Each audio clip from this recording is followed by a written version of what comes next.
Hey beautiful. Have you considered subscribing to our channel? It helps us make quality content for you. Help us reach our goal of 1,000 subscribers.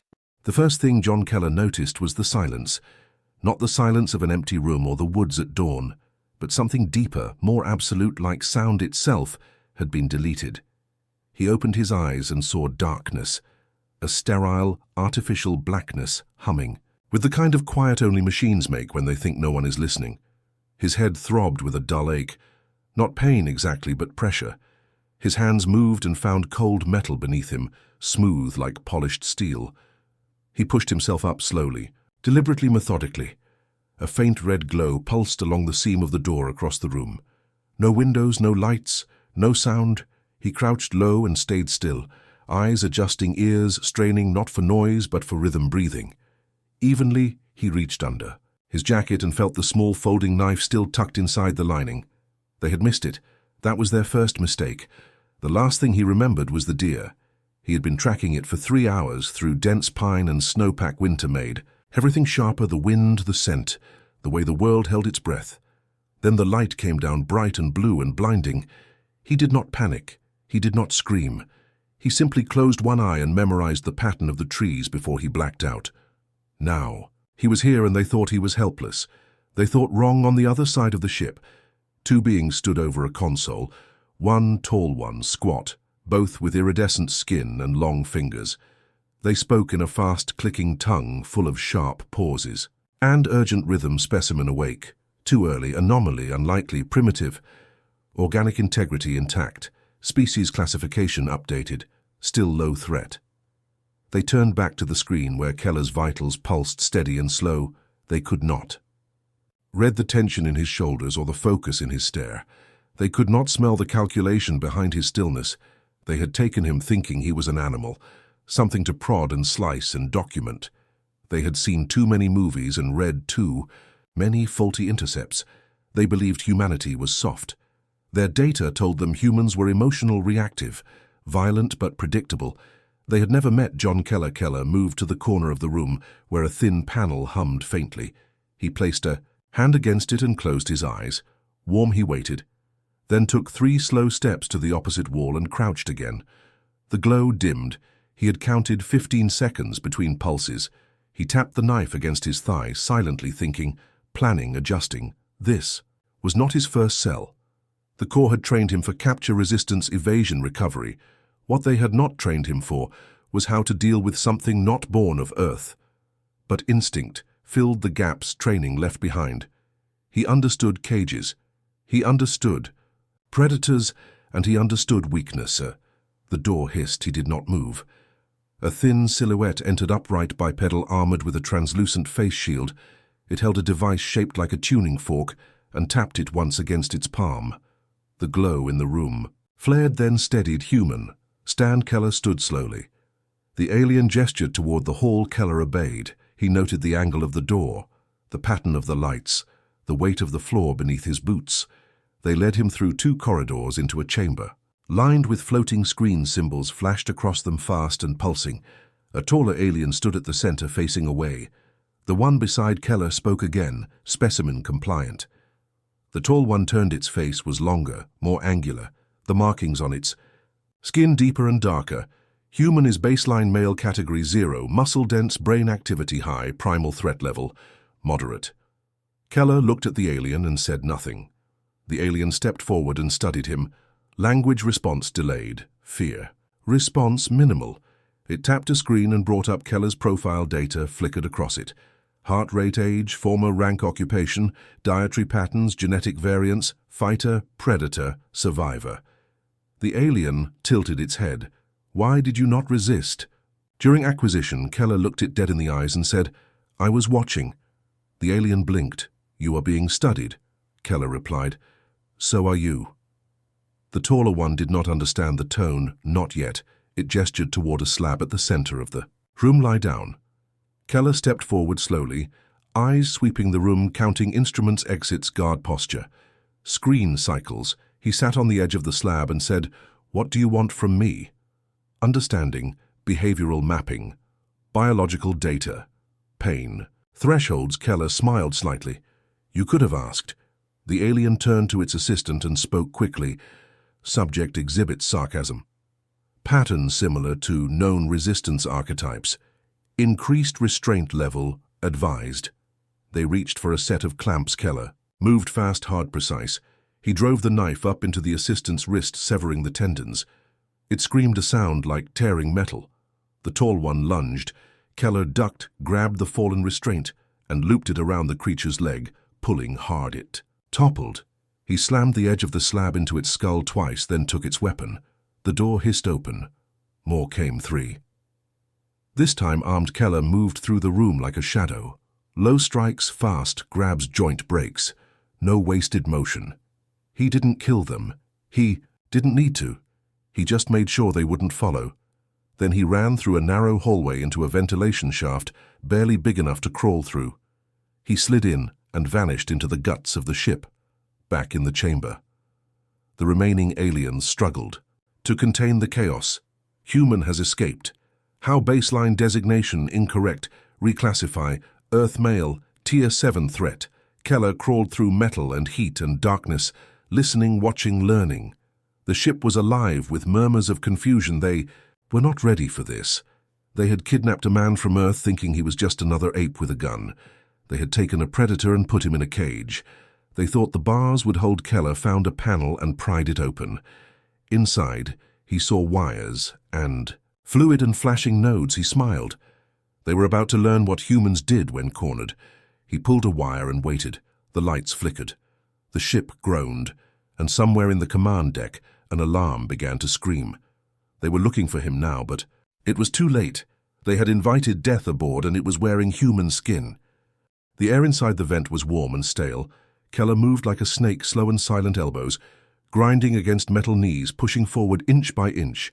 He stopped every 20 feet to listen. The ship breathed through pipes and fans and vents in steady, mechanical rhythm. He was learning the language. They were speaking louder now, more often, more panic in the voices. He caught fragments as he passed over a room. Containment breach, specimen in circulation, armed and hostile, engineering deck locked. Down. They had underestimated him again. They thought he was running. He was hunting. He reached a grate and peered through it. Below stood 2 of them, different colors from the first batch, more heavily armored, shorter, wider, like they had been built not. Born security types, probably. He watched them for a full minute, memorizing movements, noting their gear and posture. One kept turning his back. Mistake. Keller pulled the grate free and dropped hard. The first one turned too late. Keller drove the knife through its throat and caught the weapon before it hit the floor. The second one fired but missed. Keller rolled low and slammed his shoulder into its knee. The joint cracked sideways. He grabbed the gun and pulled the trigger. The alien dropped, twitching. He stood over the bodies, breathing slow. Their weapons were light plasma-based, short-range, high-energy, low recoil. He pocketed one and took a utility belt full of odd-looking tools. One blinked green. He pressed it against a wall. The panel opened. They had given him a map. The ship was massive, 6 decks, a central power spine, shielded and self-correcting. He could not take it head-on, but he could bleed it. He moved fast, room to room, corridor to corridor, cutting power nodes and jamming locks, using the tools he barely understood. He didn't need mastery. He needed chaos. With every flickering light and every sealed door, the ship got dumber. He knew the tactic fragment. The enemy's awareness, choke their comms, and isolate their response teams. He was turning their hone ship into a maze back in the command deck. Voices were rising, internal systems compromised, security grid failing, multiple casualties, human adapting, human learning, human escalating. The lead officer stood in silence, watching Keller's route. Blink across the schematic. He moved like fire, sudden and everywhere. No specimen ever behaved like this. Is this one modified? No? Then why is he not dead? The officer turned away and lowered its voice, because someone finally caught a real one. Meanwhile, Keller slid into another shaft and dropped into what looked like a storage chamber. Crates floated mid-air, stacked by magnetic fields. He broke one open. Inside were sealed pouches labeled in alien script and a metal rod the size of a baton. He pressed. The button, a blade, extended, humming with heat. Now he was armed proper. He took 2 more. Sound behind him. He spun a young alien, no armor, No weapon stood frozen near the door. Eyes wide, limbs shaking, Keller raised the blade. "Wait," it spoke in halting English. "Broken and robotic, do not kill, please." Keller stared. "Who are you?" "Technician class." "Name designation Varyn." "Function engineering data." Keller lowered the blade. "You speak English. Basic phrases only." "Why?" "For translation subroutine. Necessary for study. Not meant for use in field." Keller stepped closer. "Good, because you're going to answer questions." Varyn nodded. "I will comply." Keller grabbed him by the collar and pulled him behind a crate. "How many on board?" 117 active. "How many armed?" 50 combat rated. Location of command: upper spine deck core module. Access paths secured. "Guarded, not impossible." Keller stared into his eyes. "You ever see a human like me before?" Varyn hesitated. "No. But I read of them. Files archived. Old. Conflicts pre-expansion era. Human special forces." Keller leaned back. "They stopped teaching you what we were capable of, didn't they?" "Yes." "You thought we forgot how to fight?" "Yes." "You thought Earth was soft?" "Yes." "You think that now?" Varyn shook his head. "No good. Because I'm not the worst thing coming. Not by a long shot." He tied Varyn's wrists with cord from a broken harness and pulled him into a lift shaft. The boy didn't resist. He just watched, eyes wide, breath shallow. The ship trembled. As another subsystem went, dark lights flickered. Doors slammed shut without command. Keller was pushing it to the edge. Command scrambled to regain control. "Human has breached Tier 4. Casualty count rising. Evacuation protocol considered." The lead officer hissed. "No evacuation. This ship does not retreat. This is a scientific vessel. This is pride. This is protocol." A junior officer stepped forward. "Permission to speak." "Granted. Perhaps we did not abduct the wrong human. Perhaps we abducted the one who wanted to be taken." The command deck fell silent. Meanwhile, Keller reached the lift platform and activated emergency override. The shaft groaned, and the platform rose. Varyn stood beside him, shivering. "You cannot reach command alone. Too many guards. Too much armor. Too much tech." Keller checked the plasma gun. "Tech breaks. Armor cracks. Guards die." Varyn looked at him. "Why do you fight? You could surrender. You could wait. You could survive." Keller stared ahead. "I don't survive. I win." They reached Deck 5 and Keller moved with precision. He used the map burned into his memory. He locked doors behind him, rerouted power loops and overloaded conduits. Every move was planned 3 steps ahead. He didn't fight every time. Sometimes he vanished before they saw him. Sometimes he rigged a room to explode and walked away. But when he did fight, it was always fast and always final. One guard stepped into the corridor, plasma rifle raised. Keller dropped low, fired twice and kept walking. Another tried to flank him from a ceiling. Keller waited, then pulled the vent hatch and crushed him with it. He was not a man in a ship. He was a storm in a cage, and they were starting to believe it. Back in the storage chamber, Varyn huddled near the broken crates, whispering to himself, "This is not possible. This is not biology. This is design. This is war form. This is revenge." On the command deck, systems began to fail in clusters. The ship stuttered in motion, lights fading, sections going dark then. Waking again in spasms, Keller was bleeding it from the inside. The lead officer clenched its jaw and stared at the screen. "Find him. Kill him. Now." Keller stood outside the door to the power spine. He stared up at the humming core, a vertical column of energy running the length of the ship. He reached for his stolen tool belt and pulled out the last green blinker. It had opened a wall before. Maybe it could do worse now. He pressed it to the panel. Nothing. Then a click. Then a pulse. Then the lights died. The spine flickered. Then everything went black. In that silence, the ship realized the human was not trying to escape. He was taking control. The emergency lights sputtered to life, casting red shadows along the walls. Keller stood in the silence of the dead ship, breathing slow and steady. He had cut its throat. Now it was time to watch it bleed. Behind him, Varyn scrambled through the darkness, voice shaking. "What did you do?" Keller didn't answer.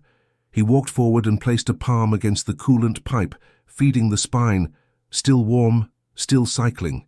He hadn't stopped. The heart just stunned it. Varyn clutched the wall, eyes wide. "They will come." They will bring everything, Keller nodded. Let them. From the overhead speakers a voice spoke low and cold. Human, you have compromised essential systems. You have taken lives. You have declared war. Keller looked up at the camera, blinking red. No, I'm just returning the favor. Let the rest of your kind know what happens when they come for mine. There was a pause. Then the voice again. You will not leave this ship. You will not reach Earth. You will not win. Keller smiled. Too late. I already did. He turned and moved into the auxiliary hallway, where emergency weapons were stored behind magnetic locks. He slammed the blade into the panel and forced it open. Inside was a pulse rifle heavier than the plasma gun, with a power cell meant for hull breaches. Liked it immediately. Varin stepped back. You cannot take them all. You cannot win against command. You cannot survive alone. Keller checked the charge on the rifle and said nothing. He wasn't here to survive. He was here to send a message from the command deck. The lead officer watched him move. Watched the cameras blink out one by one as he passed. Watched the systems fail and the crew scatter. Watched a single man unravel an empire's arrogance. This is not war. This is humiliation. This is what happens when you believe in your own superiority. The officer turned to the remaining guards. Form a perimeter. Protect the core. Kill the human on sight. As they mobilized, Keller moved like a shadow through the maintenance levels, rigging traps and redirecting power to fake corridors. He knew they would come heavy, so he gave them blind corners and explosive doors and gravity shifts. He didn't need to kill them all. He just needed them to lose faith. The first wave hit the trap's hard screams, echoed down the corridor. Heat boiled through the vents as one of his charges cooked the floor plating beneath them. He didn't watch. He kept moving. He passed by an observation bay shattered by blast recoil and stopped. Outside, the stars drifted slow, and silent Earth was still days away. But that didn't matter because now they would remember what Earth meant. He turned and headed for the command deck.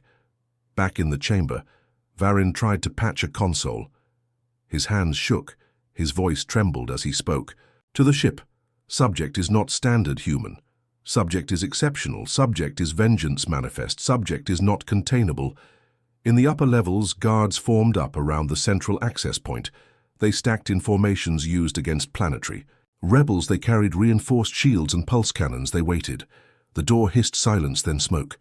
Then a body, one of theirs, burned and broken. They hesitated. Keller stepped through behind the smoke. He fired once and dropped the front guard. He moved.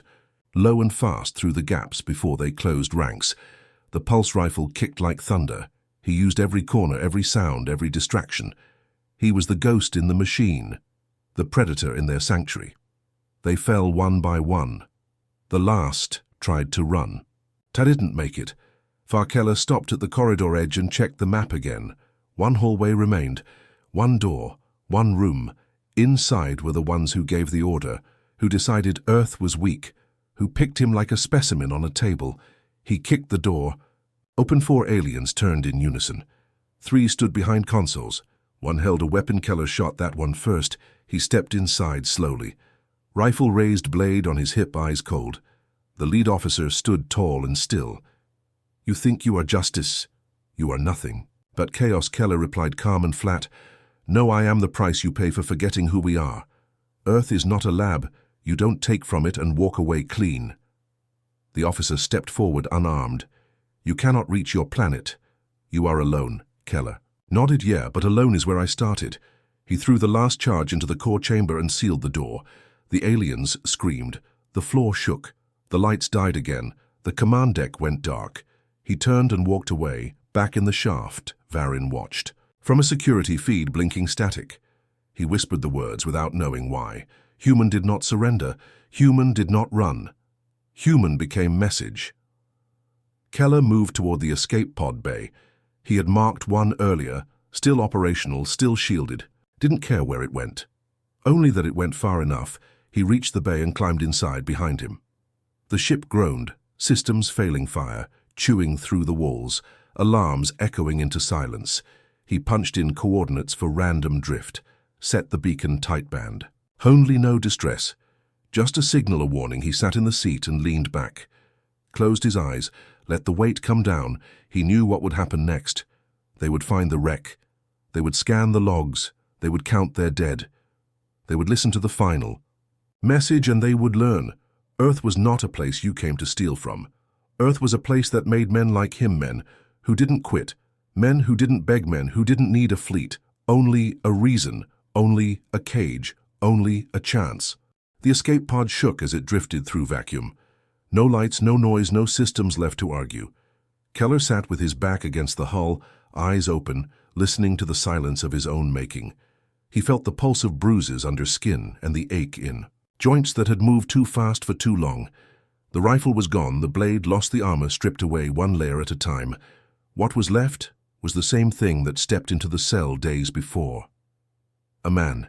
He had killed to get here, bled to buy time, sabotaged. An empire's arrogance for a message they would not forget. But now he waited, he was alone again. No sounds, no voices, no war. Just the cold drift between stars. Time passed. Could have been hours, could have been days. The pod's systems flickered weakly. Enough for one transmission. He opened the console and typed 5 words. Human retrieved, ship compromised, returning. Then he shut it down. Nothing else needed saying. He leaned back again and closed his eyes. Somewhere behind him, Varyn was still alive. Still, bound in a dark corner of the pod, silent and watching. He had not spoken since the ship burned. Keller left him his silence. He had earned it. He let the hum of space fill the pod like static prayer when the beacon finally caught signal and the pod jerked.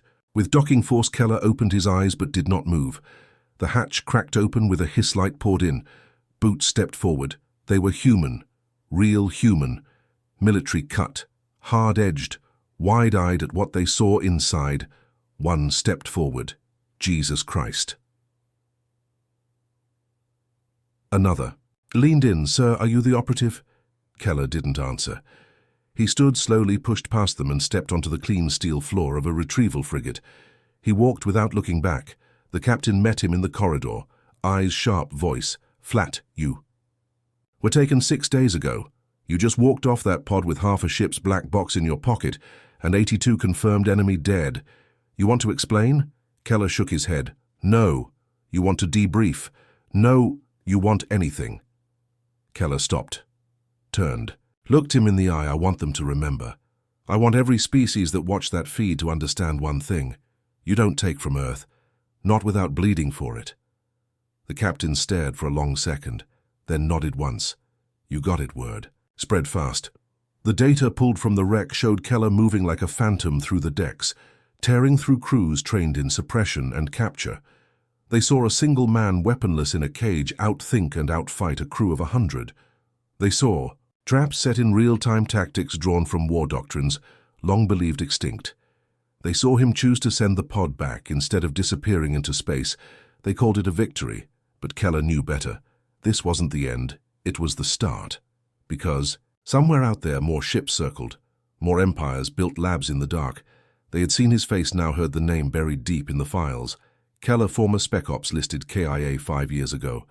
In a war nobody won, resurrected by accident, returned by blood. He walked the halls of the Earth frigate silent and still. Men moved aside without thinking.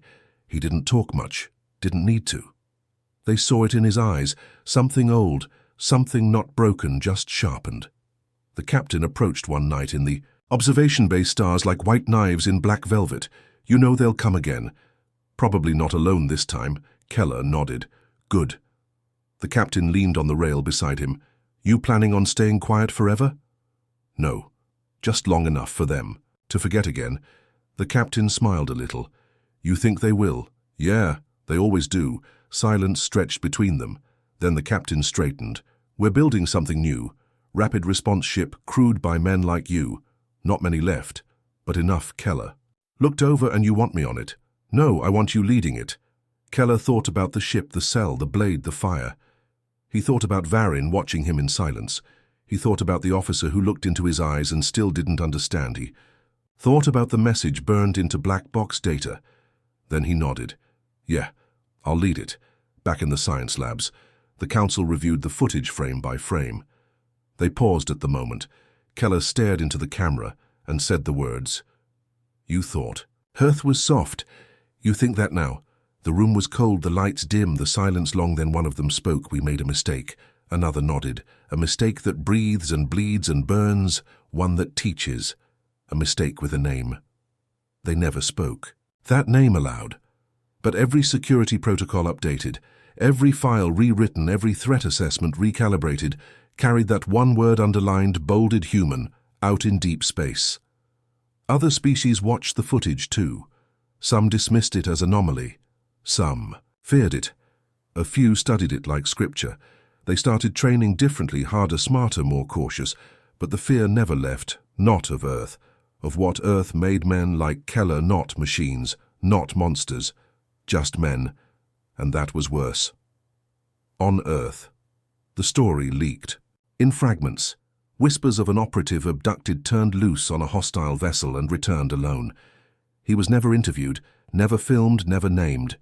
But the story grew. Kids drew pictures of ships burning. Recruitment surged. Old veterans nodded quietly. In bars when they heard the tale. They had known men like him, had watched them disappear into the dark and never come back, until now. Keller walked the edge of war like a shadow, not seeking it, just waiting, waiting for the next mistake, waiting for the next. Hand to reach for Earth without permission, waiting to remind them again, you don't cage a human, you invite a reckoning.